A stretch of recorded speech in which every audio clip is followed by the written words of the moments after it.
Você lembra quando Lula declarou em 30 de maio deste ano, no encerramento da cúpula dos presidentes da América do Sul, quando estava defendendo o ditador Maduro, que uma narrativa colocou Hugo Chávez, o ex-presidente da Venezuela, como um demônio? Bom, todos sabem que não foi criada nenhuma narrativa com relação à ditadura na Venezuela. Pelo contrário, se criou uma narrativa interna para o ditador venezuelano perseguir seus opositores. Mas qual o preço de fazer valer uma narrativa? No Brasil, por exemplo, provou-se que as narrativas dominantes podem custar separação de famílias, prisão de idosos, autistas e pessoas com comorbidade, sem que haja pudor ou preocupação por parte de algumas autoridades. Há mais de 6 meses, pessoas acusadas de participar dos atos de 8 de janeiro seguem privadas de liberdade, sem o devido processo de investigação e direito à justiça. Em muitos casos, a defesa dos presos não consegue acessar os autos do processo, tendo também pedidos de soltura ignorados ou até mesmo negados, e é chocante ver o silêncio da grande mídia. E muitos se perguntam por que as violações de direitos humanos não são denunciadas pela mídia. A resposta está no pronunciamento do representante da Associação Brasileira de Imprensa, Armando Sobral Hollenberg, na audiência nesta quinta-feira 13, na Comissão de Segurança Pública no Senado. Veja. Bem, eu estou aqui como representante da Associação Brasileira de Imprensa, né, da gloriosa ABI, né, do doutor Barbosa Lima Sobrinho, para citar uma referência histórica, né. Sou jornalista, né, por coincidência, jornalista que me aposentei pelo Senado Federal, concursado, fui diretor de comunicação do Senado e tenho um orgulho muito grande de ter, digamos assim, instituído a TV Senado, a Rádio Senado e ter, digamos assim, contribuído pela democratização dos meios de comunicação do Poder Legislativo brasileiro, certo? Bem, e gostaria de preliminarmente dizer que vou desafinar o coro, digamos, não digo dos contentes, porque ninguém pode estar contente com a situação que o Brasil está vivendo, mas desafinar o coro dos descontentes, não é? Porque eu vou aqui democraticamente apresentar uma visão diferente da unanimidade das pessoas que até aqui falaram, certo? O 8 de janeiro, todo momento ele tem um fio de meada. Nada acontece assim. A gente sabe que a história ela está encadeada. Então, quando a gente analisar o 8 de janeiro, a gente tem que ver os antecedentes desse 8 de janeiro. Qual era a moldura dele, qual era o contexto que ele se deu, qual foi o discurso que inspirou o 8 de janeiro. Não é? E ninguém aqui é ingênuo. Não é? Então, o 8 de janeiro foi um momento preocupante e acabou representando uma ameaça clara à democracia. Isso é um negócio ululante. Não tem mais, a história está aí, a história está consolidada, não tem mais como apagar a história. Não é? Os fatos em si, claro que se houve momentos que as pessoas sofreram, que muita gente ingênua veio de lá para cá, mas o fato é que o bojo do movimento era um movimento golpista. Ele queria, era um movimento... Posso falar? Obrigado, a democracia agradece. Então... Só um minutinho, vamos... Tá, eu também. Vamos garantir a palavra aqui Por favor. Do jornalista Hollenberg. Por favor. Então, o discurso já era esse. Na porta do QG já era esse. Depois da eleição já era esse. Da reunião, quer dizer, se tentou desmoralizar o sistema eleitoral brasileiro pelos quais os senhores senadores e deputados foram eleitos. Entende? Então, acho que é óbvio, é claro que cada um pode ter uma opinião diferente, Mas é o seguinte, a Constituição de 88 que nos rege e que foi voltada pelos senhores parlamentares, seja no Senado, seja na Câmara, diz lá a independência e harmonia entre os poderes, primeiro. E diz lá que como é que é o processo de eleição, de escolha dos ministros do Supremo. A escolha do ministro Supremo passa por aqui, pelo Senado Federal, não é?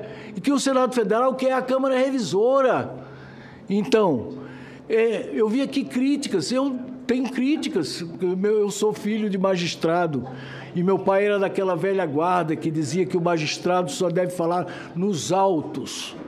Por coincidência, meu pai também foi deputado federal, muitos anos. Por coincidência, eu tive muitos senadores na família, desde o tempo do Império. A gente não sabe nem quantos, porque como repetiam os nomes, alguns tinham o mesmo nome, eu não sei quantos foram exatamente. Mas então, meu irmão foi senador da República e foi governador de Brasília. Mas eu estou aqui como jornalista aposentado, com muita honra, representando a Associação Brasileira de Imprensa, certo? Bom, então, na visão da Associação Brasileira de Imprensa, houve um momento que não podia passar em branco, não podia passar em branco, não podia passar em branco. Tinha que haver um momento de cobrança daquilo, e está tendo. Alguns podem divergir, tem gente aqui com muito mais qualificação do que eu do ponto de vista jurídico, mas o fato é que a pregação contra o regime instituído, digamos, assegurado pela Constituição, foi evidente. Evidente. E me desculpe, houve, estou aqui o senador Flávio Bolsonaro, mas houve um agente catalisador disso tudo. E o agente catalisador, por coincidência, foi o presidente da República. Minha gente, o só um minutinho. Catalisador Deixa foi ele. O presidente da República. Por quê? O presidente da República convocou 120 embaixadores. Gente, só um minutinho, vamos ouvir. Posso concluir? Gente, só um minutinho, eu vou ser breve. Vamos ouvir. Eu vou ser breve. Eu não vou ocupar os meus 20 minutos. Gente, vamos ouvir o Hollenberg, vamos ouvi-lo, por favor, gente. O agente catalisador foi o presidente da República. E isso é muito grave. Por quê? Gente, vamos deixar ele falar, por favor. Eu teria direito a 20 minutos, vou usar só 15. Só 15. Pois bem, então, quando o presidente está agora sendo julgado pelo Tribunal Superior Eleitoral, quando o presidente convocou 120 embaixadores para desqualificar o sistema eleitoral brasileiro, não, isso é papel, desculpem, minha gente, vocês são patriotas, mas eu também sou. Eu também sou patriota. Só um minutinho. Eu, como cidadão brasileiro, gente, sou patriota. Vamos deixar ele falar. Gente, eu, vamos como cidadão brasileiro, sou patriota. Então, gente, é de continuar falando. Gente, ele está aqui como representante da ABI. Por favor, vamos ouvi-lo. Existem as vozes discordantes, existe. Por favor. Minha gente, continue. Basta ver as redes sociais antes, durante e depois do 8 de janeiro. As coisas sendo insufladas. Basta ver, eu queria que o general Mourão tivesse aqui. Como é que o Exército Brasileiro fica complacente com aquele acampamento, sem sentido nenhum do ponto de vista das Forças Armadas brasileiras. Calma, deixa eu comentar o seguinte. Não houve nada na história política brasileira, gente, só um minuto, tão grave como essa a não ser o golpe militar de 64. Como é que foi tudo articulado, combinado. Aqui a companheira aqui, a senhora Gabriela, apresentou 5 ou 6 imagens. Eu poderia apresentar 1000 imagens que estão na rede social. Eu podia apresentar 1000 depoimentos da turma que depredou, orgulhosa de dizer: estamos aqui, vamos conquistar o poder. Vocês não podem se manifestar. O Supremo Tribunal Federal, minha gente, e achar que isso não houve uma tentativa. Nós temos um magistrado aqui.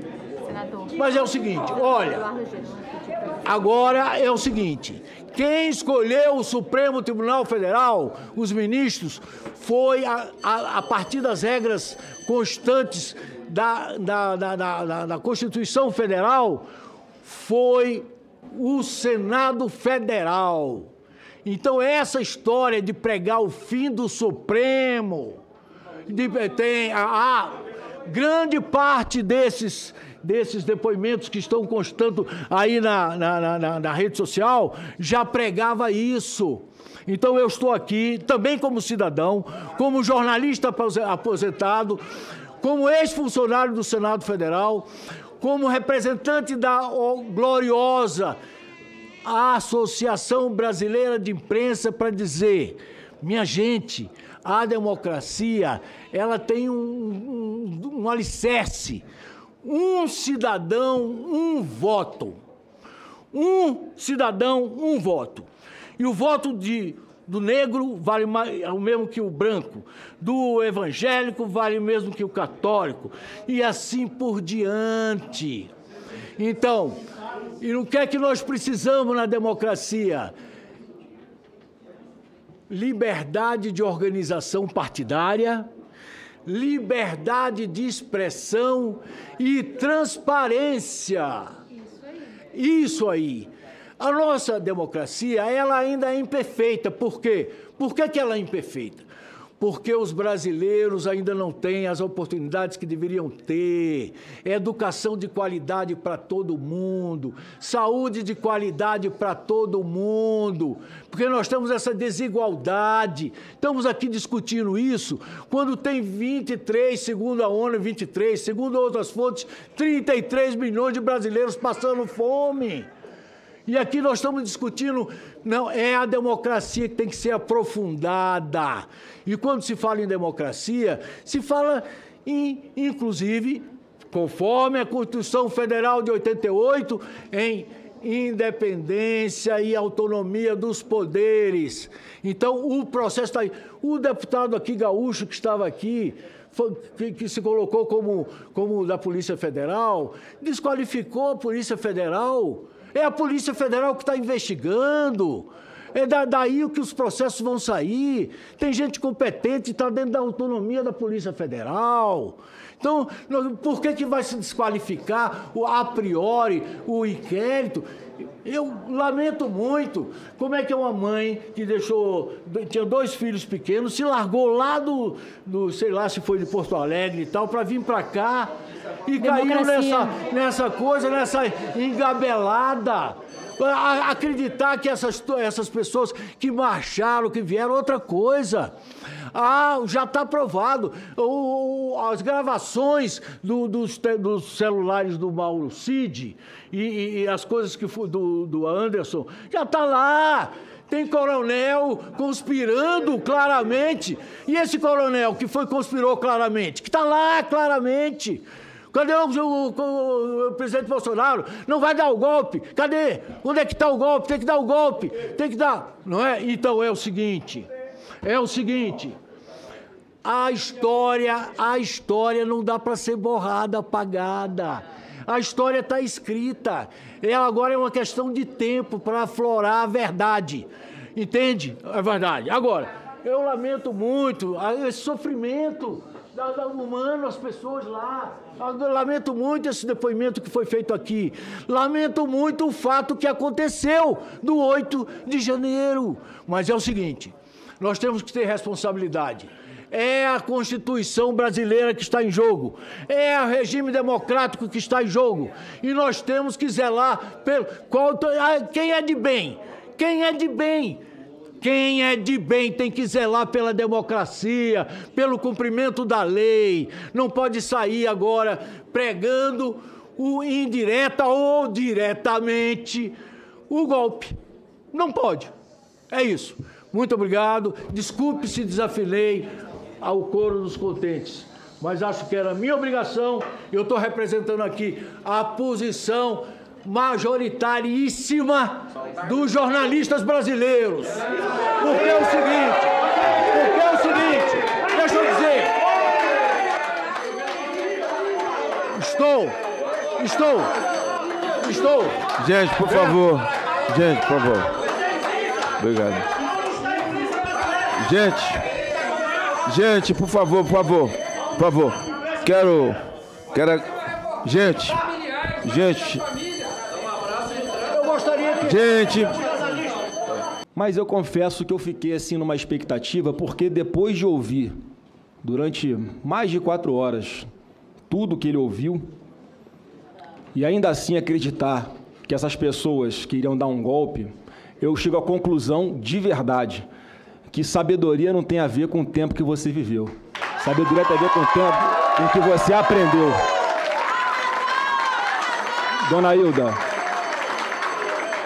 Dona Hilda, a senhora, que inclusive ontem eu fui até o gabinete do senador Magno Malta só para lhe conhecer pessoalmente, queria dar um abraço, era seu aniversário, não é isso? Eu fui lá para conhecê-la, mas estou tendo a oportunidade de conhecê-la agora. Depois de 4 horas e meia, alguém vira a senhora aqui, que ficou presa, achar que a senhora e outras milhares de pessoas, como a senhora, queriam dar um golpe. Aí é que eu te falo, eu, presidente Magno, uso óculos. E as pessoas usam óculos porque não enxergam bem de perto, não enxergam bem de longe. Eu uso óculos porque eu não enxergo bem de longe, eu não enxergo bem de perto, eu tenho que botar para ler. Quando eu tiro, eu enxergo muito bem de longe. Mas tem pessoas que, se você esfregar a prova na cara, a sua predisposição e o seu preconceito não permitem que ela enxergue a verdade. A verdade. E por que não enxerga de longe? Porque pega retratos, frações de narrativas para formar o seu juízo de valor e agrupar um coro contra aquele que eles odeiam. E hoje, aqui, o senhor Hollenberg está tendo a prova de democracia. Porque se aqui nessa plateia tivessem jornalistas que em grande parte o senhor representa, e eu tivesse sentado nessa cadeira, eu já tinha sido expulso daqui. Porque nós somos tolerantes, nós somos democratas, nós respeitamos a lei. Me aponte um ato do presidente Bolsonaro antidemocrático. Um ato, um decreto, uma medida provisória, uma portaria. Tem reações dele, às injustiças que ele vinha sofrendo, e que não começaram nos 4 anos de mandato dele. Então, falta visão para muitas pessoas enxergarem o todo. O que consigo expressar nesse momento que acaba sendo um momento de ineditismo. Porque, como bem disse o presidente, o senhor Hollenberg está aqui quando em muitas audiências públicas nós não temos o contraditório. Sobretudo quando são audiências públicas de esquerda, como foi bem dito pelo senador Flávio Bolsonaro. Hoje mesmo nós recebemos uma mensagem de que os seguranças que estão cuidando da integridade física de todos os presentes no Congresso da UNE recomendaram aos estudantes da UJL, que congrega estudantes liberais, a não participarem mais do evento, porque se ali continuassem, seguramente seriam agredidos. Acabariam tendo prejuízos físicos à sua própria integridade. Então, isso demonstra a diferença dessa audiência pública, em que sim, obviamente houve indignação, obviamente houve, por parte de muitos aqui presentes, manifestações contrárias àquilo que disse o senhor Armando Sobral Hollenberg. Mas eu tenho convicção, falo por mim, mas tenho convicção que falo por todos que aqui estão, que ninguém aqui defenderia que, por causa das manifestações feitas por Vossa Senhoria, o senhor devesse ir para a cadeia, ou o senhor devesse ser preso, o senhor devesse ser torturado, sequer que o senhor devesse ser censurado. E, infelizmente, o que nós não estamos enxergando também na manifestação de Vossa Senhoria é a reciprocidade da esquerda, que sempre diz que é contra a censura, que é a favor de direitos humanos, que é contra abusos de autoridade. A gente não está vendo nenhuma solidariedade num momento em que não deveríamos nos dividir entre direita e esquerda. Eu fico me perguntando, como jornalista que sou, e comecei, aliás, como jornaleiro na minha cidade de Dois Irmãos, depois fui repórter no jornal da minha cidade. Mais tarde, depois de ter sido vereador na minha cidade de Dois Irmãos, fui fazer um mestrado no exterior porque eu achei que eu não voltaria à política. Eu tinha desistido da atividade política, com tanto nojo que fiquei da política em si, por causa de muitas coisas que a gente, inclusive, vê aqui no dia a dia em Brasília. Eu decidi desistir e fui fazer meu mestrado em jornalismo. E aí eu fico me perguntando, olhando a sua manifestação, o que precisa um jornalista de direita, um jornalista conservador, um jornalista liberal, o que ele precisa fazer para ter o respeito de uma associação brasileira de imprensa? Sinceramente, eu não consigo entender o que é preciso, porque tudo o que sai de um jornalista de direita, um jornalista liberal, um jornalista conservador, de manifestação, de opinião, ou mesmo de trabalho sério, de acordo com a verdade, não opinativo, é, via de regra, desprezado, quando não censurado e desrespeitado por órgãos que deveriam respeitar, aliás, representar todos os jornalistas. Como, aliás, a Ordem dos Advogados do Brasil deveria respeitar e representar todos os advogados. E não apenas aqueles com os quais alguns dirigentes da organização concordam. Quem é vitorioso, que deveria ser magnânimo, eu não estou vendo nenhum tipo de exercício de empatia por quem foi derrotado.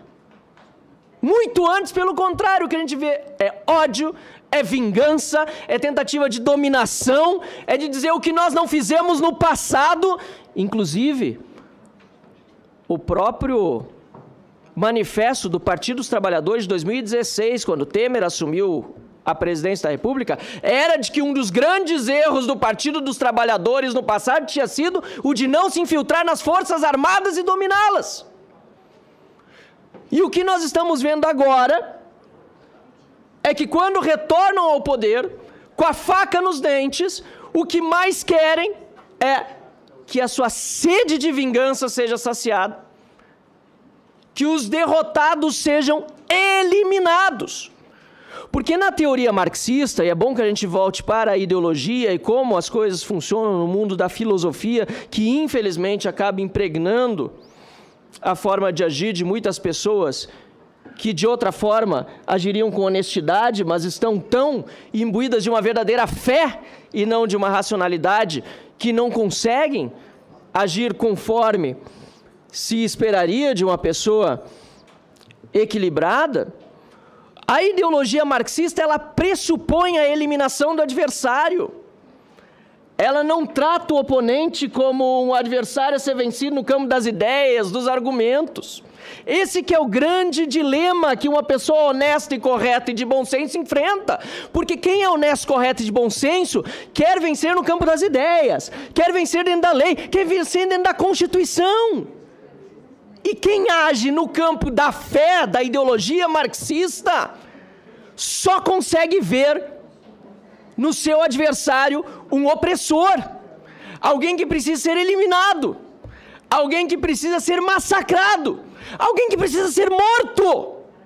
Não à toa, os regimes que mais mataram no mundo, por mais ódio que eu tenha a todos os totalitarismos, foram os regimes comunistas.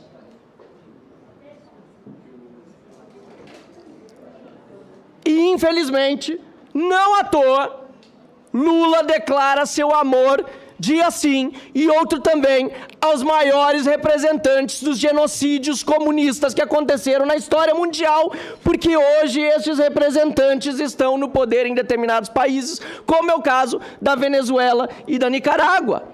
E não é para a gente ficar assustado.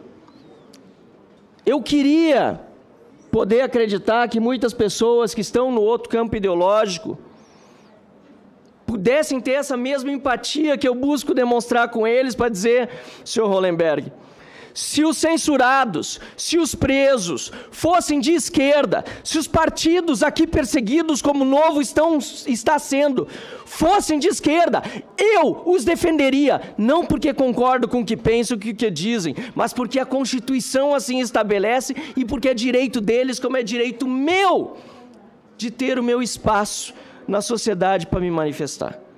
O que é crime, o que é invasão, depredação, tudo isso deve ser devidamente punido. Como, aliás, muitas vezes não é punido quando o agressor é de esquerda.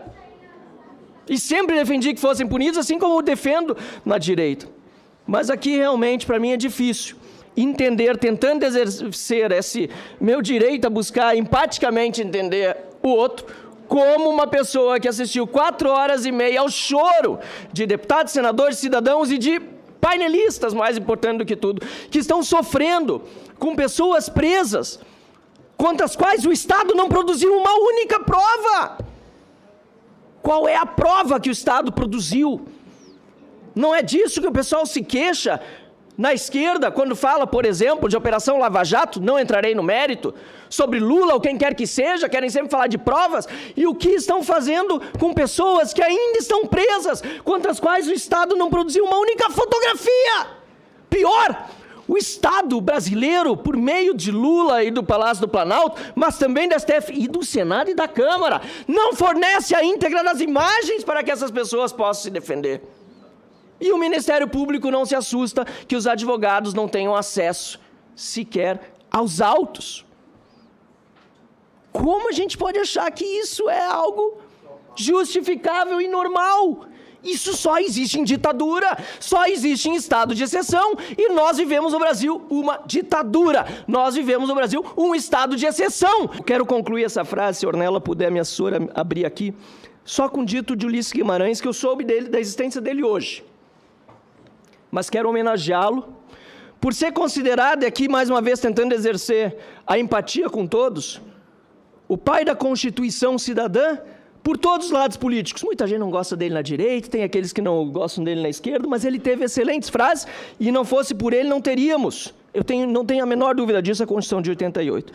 E ele disse certa vez o seguinte: a grande força da democracia é confessar-se falível de imperfeição e de impureza. A democracia ela é imperfeita, ela não é pura.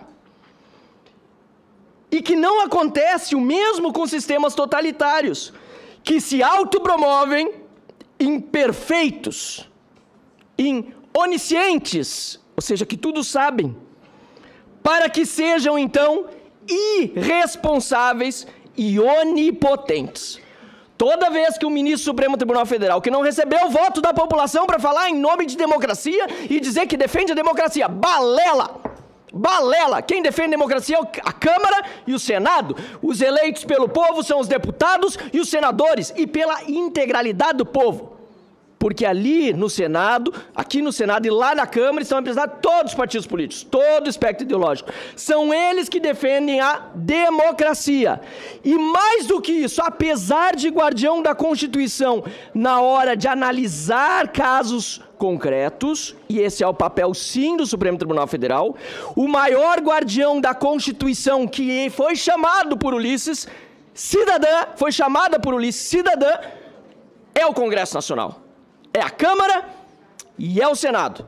E é por isso que eu não aceito que outra pessoa, ou outras pessoas, quaisquer que sejam, digam que são defensoras da democracia e só elas sabem o que é democracia, e guardiãs da Constituição e só elas sabem o que é Constituição.